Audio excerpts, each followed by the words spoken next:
So Griffin Gaming made a video titled Oblivion Remastered, Is Everything Wrong with Modern Day Gaming? And the first part of the video is his opinion on Oblivion Remastered, but I thought it would be really interesting to skip ahead of that and see the section that he has titled Modern Gaming Sucks, because that's certainly something I'm interested in discussing, and I'm very curious to hear his thoughts on that too. So let's do that together. Let's see what he's got to say about modern gaming sucking. Now, what I did want to do today was originally review the game, go into a little bit of detail, blah, blah, blah, about what I was liking, what I was disliking, talk about some of the gameplay changes, but I don't really feel like I need to because, again, it's basically the exact same game. But what it got me thinking about is just how sad it is, given the current state of the modern video game industry, that people are this excited for the re-release of a 20-year-old game like The Elder Scrolls Oblivion, and I'm in the exact same boat, man. Within the first 2 hours, I already had more fun playing this than I did playing Starfield, than I did playing any modern video game in this particular genre. I for some reason I thought he was going to say AC Shadows right there. But, oh my gosh, bro. Starfield is its own mess, that's for sure.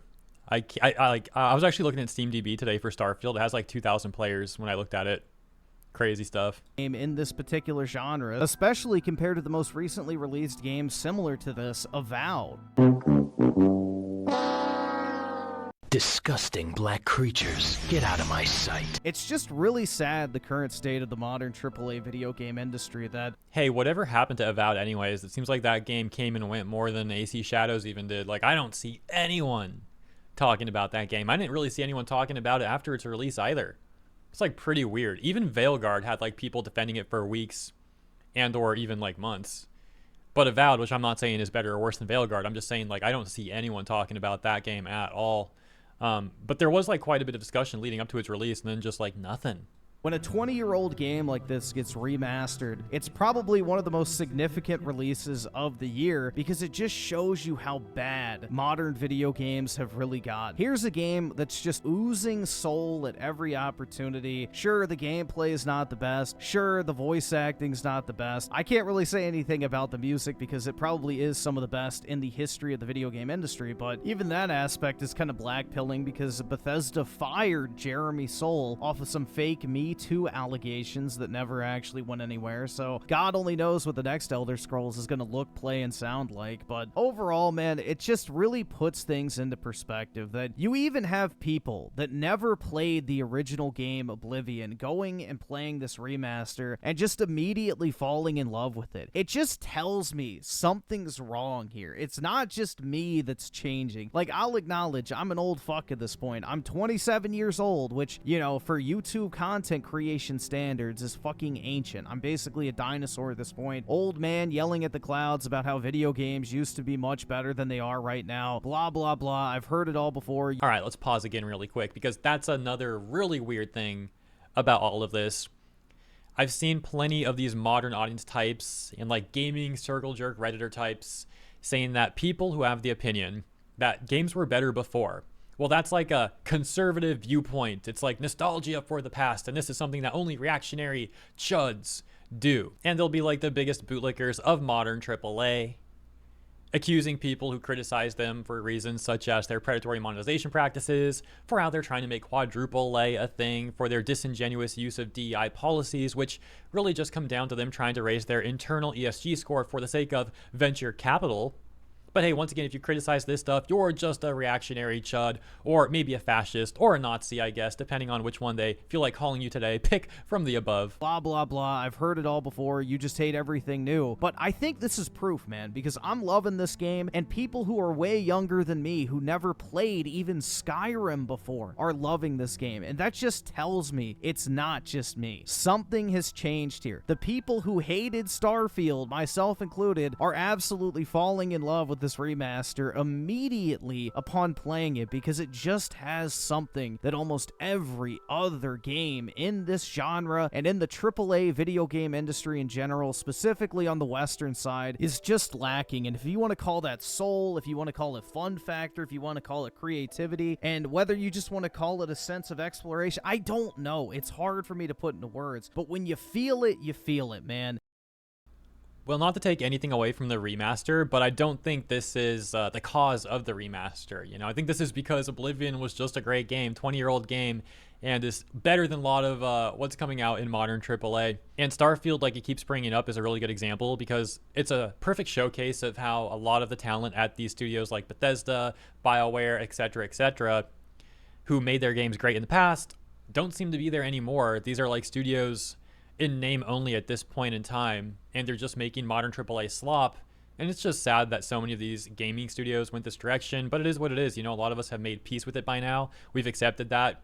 We're not buying these games anymore. This like modern AAA slop. We're playing a lot of indie games, but that's a discussion for another time. Let's continue with why modern gaming sucks. And for the longest time, it's just continuously rattled off in my head that going back and playing these old 360 games, there's just something so different about them. They're meant to be video games. They're not interactive movies. Yes, they tell great stories. Yes, they have amazing voice acting and cutscenes and cool cinematic sequences and set pieces and everything like that. But at all of these games' cores, they're video games first. They're made by people who wanted to be making video games. They're not made by a bunch of DEI hires. They're not made by a bunch of people who... Oh my gosh. He just straight up called it out. That's great. That is hilarious. Yeah, I mean, like, we were literally just talking about that. A lot of the people who genuinely cared about making these sort of games in the past have moved on, are no longer in those studios. Now they got these DEI hires and the other, like, modern audience types in these studios who are just trying to hit check boxes and whatnot. And I think I forgot to mention, like, part of why I was saying Starfield's a great example here is, of course, because we're watching a video about Oblivion, Oblivion Remastered, but Oblivion being a 20-year-old game from Bethesda, Starfield also, of course, being from Bethesda. I mean, it's pretty obvious. I think everyone kind of understood that, but since we're paused anyways, I figured I'd just clarify that. But let's keep watching what else we got here. who are trying to infiltrate the industry because they hate men. They're not made by a bunch of wannabe film students who couldn't cut it in Hollywood. This is a real gaming experience, and even Bethesda's most recent games, Skyrim onward, I think have really been lacking this particular feel, and you could just feel it not only in Bethesda, but other companies' games as well, too. It's just something about going back and playing these old games really just shines a light on how shitty the current AAA video game industry is. Whether it's the Sony movie game formula that's boring as shit, where gameplay feels like pure filler, and you dread having to engage in the next combat section and wish you could just watch the cutscenes instead. I mean, shit, man, have you heard what they're doing with Death Stranding 2? You can literally skip all combat encounters in the game because even Kojima knows nobody's playing that shit for the actual gameplay experience. They're watching the cutscenes, and that's all they fucking care about. So we have reached a point where video games have been gobbled up by the normie Netflix watching audience because movies and TV shows have degraded in quality dramatically over the past few decades, so people were looking for a new form of entertainment, and they flocked to video games. But at the same time, the gaming industry didn't realize that the thing that was driving those people to them was the fact that they weren't like movies. It was the fact they weren't like TV shows. It was the fact that they offered something unique, fun, cool, and different, and instead they decided, like, oh, we need to cater to all these people, so let's make the very same thing that they decided to run away from in the first place. And it's completely idiotic. You see studios shutting down. You see budgets inflating, trying to chase photorealism and hiring celebrity voice acting casts and having more cutscenes than actual gameplay segments, where you have games like God of Snore Ragnarok, where 60% of the main story is spent in dialogue, walk and talk segments, or just straight up cutscenes. Well, yeah, maybe they're trying to capture this normie audience and they thought they have to adjust for it and all that, but I think it more so goes back to what we were talking about earlier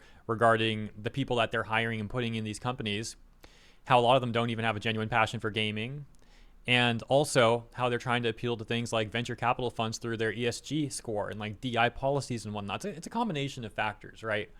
But it's all contributed to this giant mess. And then a lot of these people are also really fragile for some reason. Like, for example, there's that, like, he mentioned, like, God of War, right? There's that creator, this guy, David Jeff. I think he is the creator of God of War. And he's been doing some really weird stuff. Like, on his YouTube channel, he's been getting really mad at gamers, including people like Asmongold. He's trying to make, like, call-out videos against Asmongold. Let me see if I can scroll this a little bit. Asmongold should know, /do, /be better. He was, like, also getting really mad at Vera Dark. And yeah, like I mentioned, it's just like really, really weird how fragile a lot of these industry people are. It's just like bizarre stuff. There you go. For example, like 5 months ago, he's all mad at Veridark. You can see more videos where he's mad at Asmongold. Oh, hold on. I forgot about this. He was even that guy who was defending Veilguard. It's like, did YouTube grifters kill Dragon Age? Oh my gosh, dude. That was this guy. That's right. Unbelievable. So you can clearly see what I mean. A lot of these people in the industry, they get all mad at gamers and anyone who criticizes their AAA slop, and then they feel obligated to like defend each other and try to like smear the people criticizing them, calling us all manner of buzzwords. You know how it is, all that sort of brain rot. When you say that the gaming community ruined this game's success, I mean, you know, I don't think that's entirely fair, but I think there is a lot of truth to it. If you're EA, you've got to kind of prepare for the market winds that you're sailing into and all that. And so they should have been prepared to counter, and they weren't. Really, at this point, all that gaming community that you're talking about has done is they've made it so they've actually made games worse, which is what they say they're trying to not do. Because they have the charismatic grifters that make the videos that for whatever reason people respond to. People who haven't actually played this game will hate it just because they're sort of told to hate it. You gotta love how he's trying to say that we all made games worse, guys. The gaming community, we made games worse. It's not the AAA companies who are objectively making their games worse. That didn't actually make gaming worse. No, it's all our fault. I also love how he says that EA should have done more to expect these wins, or however you put it, and that they should have done more to counter it. What the frick does that even mean? More to counter the critiques? More to counter the criticism? Like try to silence people or something? Or maybe suggesting that they should have put out some sort of like PR spin tweet. Oh, we're standing against the hate or something like we've seen other corporations disingenuously do before. This guy's making a real crazy take. And then at the end too, when he's talking about like people dislike Veilguard just because they're told to hate it, that's crazy. People have made their own opinion on Veilguard and they came to the conclusion that it's a bad game. And there's a lot of people who played Veilguard too on Steam. You can see a lot of these reviews that are very nuanced from people who factually have plenty of hours in the game. You can see it on those accounts, and they still didn't like the game either. So these people, man, like David Jaff here, these industry professionals, so to speak, they're just so delusional and they're so fragile. It's really sad. All right, now let's return back to Griffin Gaming. Is not what anyone playing the original 6 God of War games ever envisioned for the franchise, but it sure as shit is what a bunch of games journalists who are burnt out from having to play through actual video games in order to meet review deadlines, and a bunch of non-gamers who are looking to get their Netflix replacement enjoy because they don't have to play these games. And going through Oblivion Remastered has just really reminded me how much I absolutely despise the current state of the video game industry. And it's crazy to me, dude. Like, you will have people out here, which, you know, let's bring the Switch 2 into this entire conversation. You have people out here claiming that they won't pay $80 for Mario Kart, which, whatever, you can argue $80 for a video game is a lot. I'm not here to have that debate. But what I do find funny is people will look at a game like Mario Kart World and say, that's not worth $80. But they'll look at a game like God of War Ragnarok, which is a $70 20-hour game where 60% of it is spent outside of actual gameplay. And then you'll have people complain that the Oblivion Remastered is $50 because it's a 20-year-old game. Well, fuck it, dude. I would gladly pay $50, $60, $70 to get a game on the level of Oblivion Remastered rather than these fucking boring-ass walk-and-talk dialogue simulators where the actual gameplay is nothing more than filler content in between your next cutscene. So it's just really, it pisses me off, man. Like, as much as I'm enjoying this game, and I'm not trying to be super negative on it, but it genuinely pisses me off at the same time when I'm playing it, because it's like, bro, this game was made in like, what, 3 years compared to what, the 15 it's gonna take for the Elder Scrolls 6 to come out? There's no way it's gonna be this good. It's not going to be that good. You already know Oblivion is the best Elder Scrolls game ever made, and I will die on that hill. Fucking fight me. You could make a case for Morrowind and Skyrim. Those are great too, but I love Oblivion. But there's no way, after 15 years, after Fallout 4, after the catastrophic failure of Starfield, that it's even going to come close to the levels of games made in the 360 generation. Okay, so yeah, I actually, I do think Morrowind was better. I like Oblivion a lot, but I think Morrowind is better. I disagree with him about the whole price point thing. I don't think anyone at this point in time, at least, maybe my opinion will change in the future, but I don't think anyone's going to convince me of like baseline games being $70 being acceptable. Maybe I'm just too jaded nowadays. I'll take it even further. I think even the Oblivion Remastered might be a little bit overpriced, not going to lie.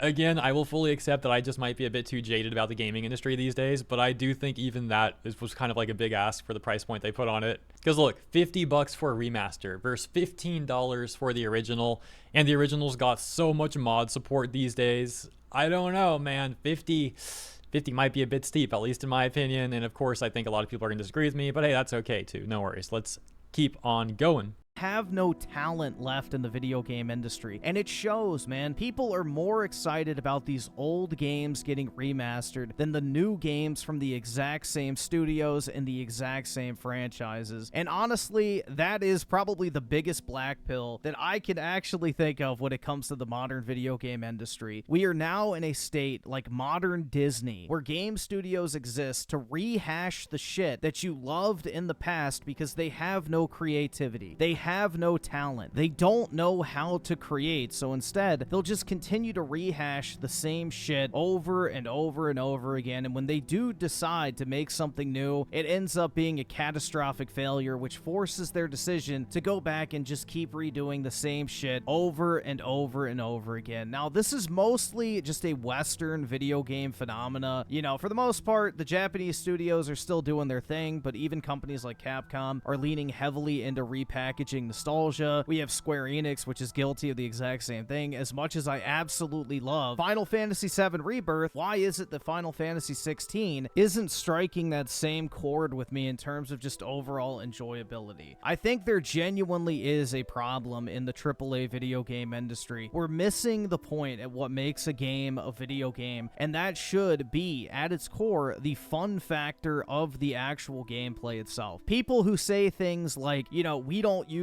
the word fun here, to quote Neil Cuckman when he was talking about The Last of Us Part 2, or, you know, when I was critical of Stalker 2, I had people tell me that Stalker 2 wasn't supposed to be fun, and that if I was playing that game with the anticipation of having a good time, I was the one doing something wrong. So it's just this disgusting form of the video game industry that we're in right now. That whole thing about Neil Druckmann being like, we don't use the word fun here, it's not supposed to be a fun game, reminds me of the people who get all offended at those who like the Helldivers and Helldivers saying like, the bugs are the victims, you're supposed to like the bugs and feel bad for the bugs. Like the Helldivers are fascists. They said the same thing about Freyren. They're like, you're supposed to feel bad for the demons. What's wrong with you guys? Why don't you feel bad for them? Completely hijacked by political ideologues, failed Hollywood types, and people who have no business working in this industry whatsoever, and they all don't know what the fuck actually made it great in the first place. Now, there are obviously exceptions to this rule. Doom: The Dark Ages is coming out soon, which looks absolutely fantastic. It's an old school shooter that is still AAA quality and looks like it's a gameplay first experience, so make sure to go support games that actually do the fucking right thing and seem like they're made by people who are actually passionate about the medium they're supposed to be representing. And yes, luckily indie games have also filled that void a little bit. Now, I'm not really one who likes to dig through a stack of 100 indie games to maybe find one that I enjoy, but there are some out there that have basically filled the gaps in an otherwise dead industry and have invented or brought to the table some new, fresh ideas, or even repackaged ideas that haven't been touched by the major video game studios in quite some time. So there are some like semblances of hope out there, but it just seems like an undeniable trend that the video game industry needs to crash, and this current video game industry we have right now is just rotten to the core, man, because a game like Oblivion Remastered, while great in its own right, is everything wrong with the modern video game industry. We're repackaging products that were already successful in the past because we can't sell anything new that people actually want to fucking play, that stands up to true classic gameplay first experiences that came generations before. But that's all I really wanted to say in this particular video. So yeah, I think Griffin Gaming made some good points there. There were a few that I disagreed with, of course. For example, the price point stuff. And I think like what he was saying regarding how desperate some of these AAA studios are, that they are so creatively bankrupt, they might try and latch on to more old IP, more old games. Seeing the success of Oblivion Remastered, they may try and remake and remaster more of their old games and then sell it to us. Well, I think that's even more reason to be skeptical and or critical of the price points that they decide to put on their remasters. And for the record, I do think Oblivion Remastered does look good, but I haven't bought it myself. If it ever goes on like a very big sale, like 75%, maybe I'll pick it up. But as it stands right now, I just think like, why would I not just buy Oblivion at like $15 or like less on a sale and just play that modded if I wanted to get back into Oblivion, which I don't really want to do. I already played it so much. I've played it so much, and it's a great game, don't get me wrong, but I have no inclination to really go back and play any more of it. That's just my opinion though, and once again, of course, you're welcome to disagree with me or agree with me. On that note, I also do agree with what Griffin said there at the end regarding the corruption in the AAA industry and the crash of that industry. Hopefully things will continue heading a better direction for all of us who actually do enjoy gaming. And yeah, I'll leave it there. Thank you so much for tuning in. Consider liking and subscribing if you enjoyed what I had to say. And thank you so much. I'll see you in the next one.